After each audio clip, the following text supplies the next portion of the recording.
After pulling stickers out from their hands and brushing off the dirt from their knees, they looked up. "Wow," said Ben and Emily together. "This is huge." They were looking at a big room with doors all around and winding stairs right in the middle going up, up, up. Looking at the first up, there was a landing. Off from that landing, a walkway that led to a door. Each up had the same kind of landing and walkway and door at the end of it. Looking up at the last up, which made the children's neck hurt when they looked at it from down below, was a glow coming from that last door. Quickly, Elf ran up each stair and, getting to the very top, yelled down to the children to hurry. He needed their help. Ben and Emily, being young and healthy, ran up every stairway, only stopping once to catch their breath. The glow was very bright now that they were standing just outside the door. Then, yes, they could hear voices coming from the other side of the door. "We need to open that door," said Elf. "I think my family are in there. There has been a door spell put on this door, too."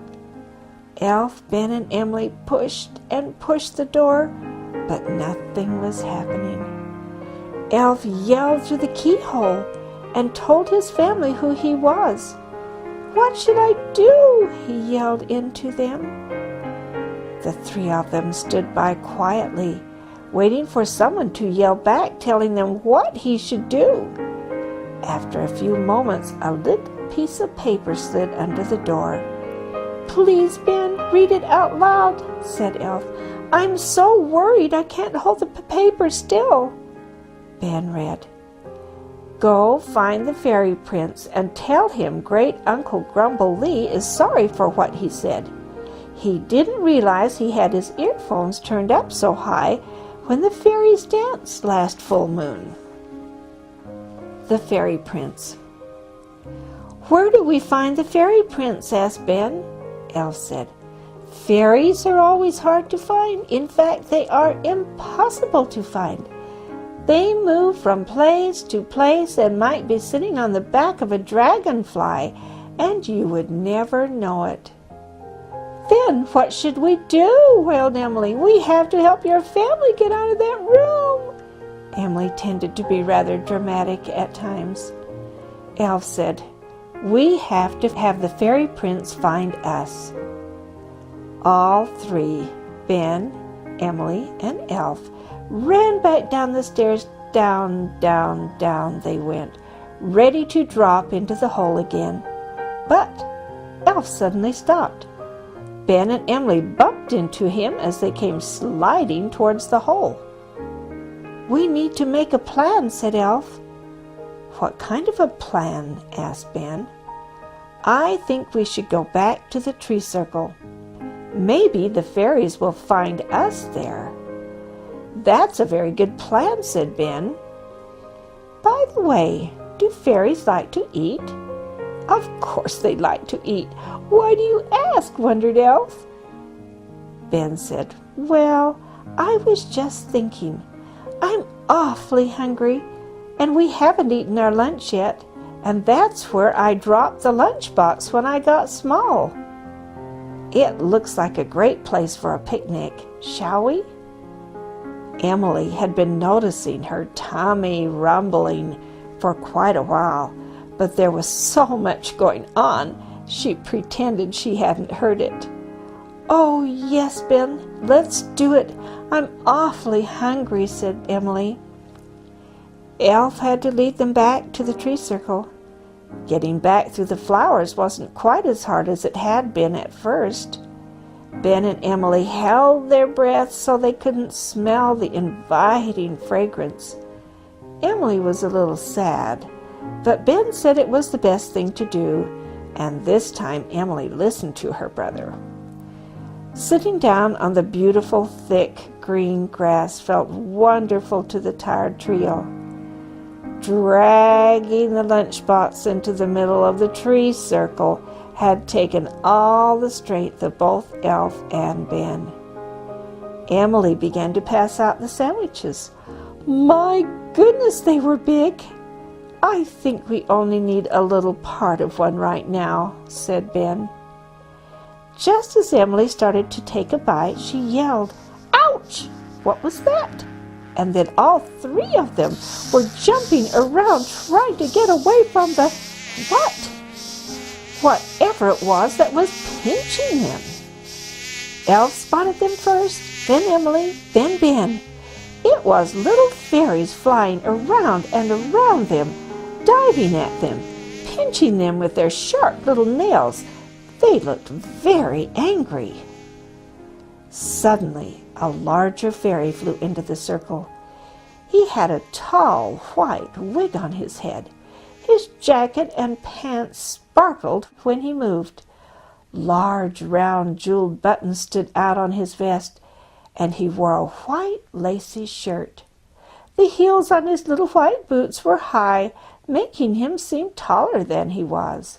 He looked very important. The little fairies had stopped pinching the three friends and had lined up on either side of the large fairy.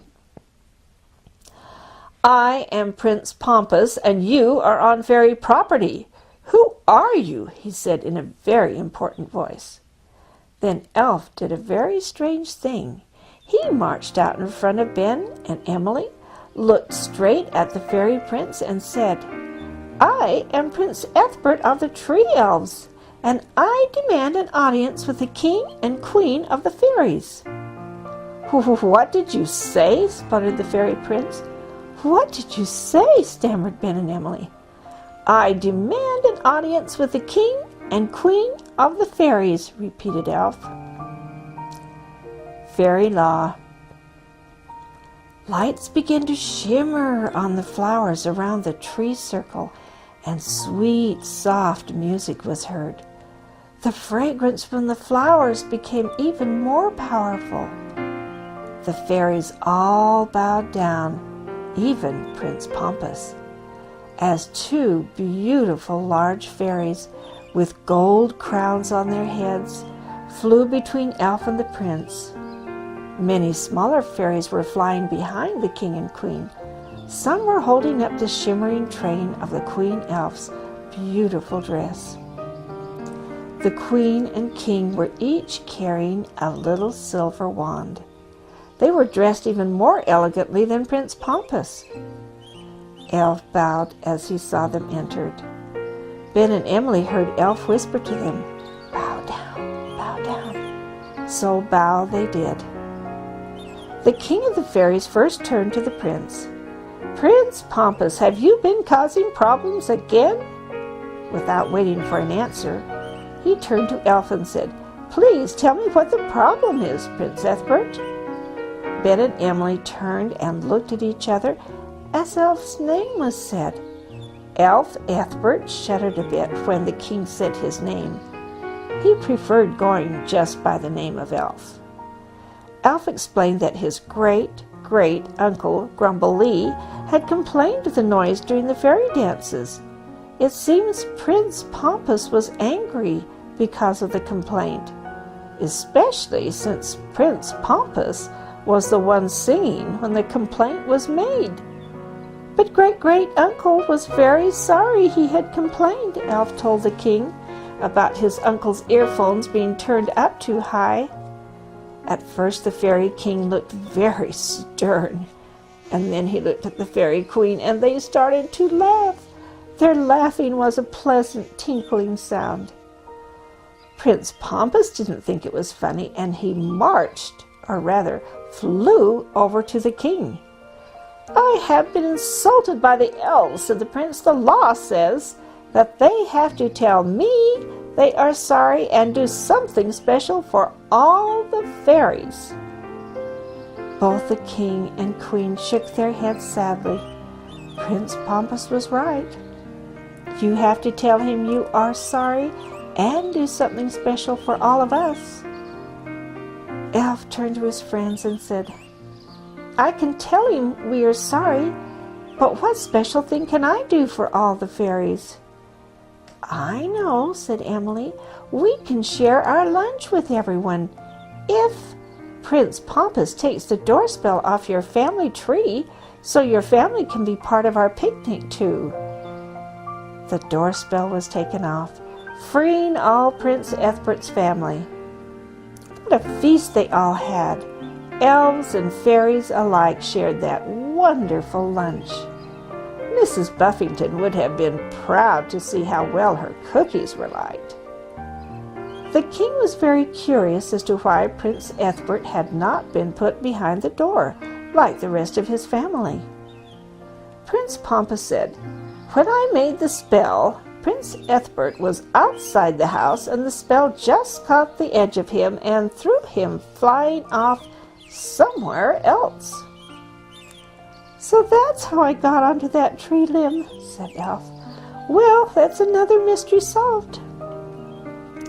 The sun was shining low through the trees, and the children knew it would be dark soon. How were they to get home before dark? How were they to get back to how tall they were before? Emily gathered all her courage and knelt before the family queen. Her big blue eyes looked so sad as she told the queen about her mother and how she and Ben had said they would be back before dark. She also said their mother would probably not know them if they went home looking so small.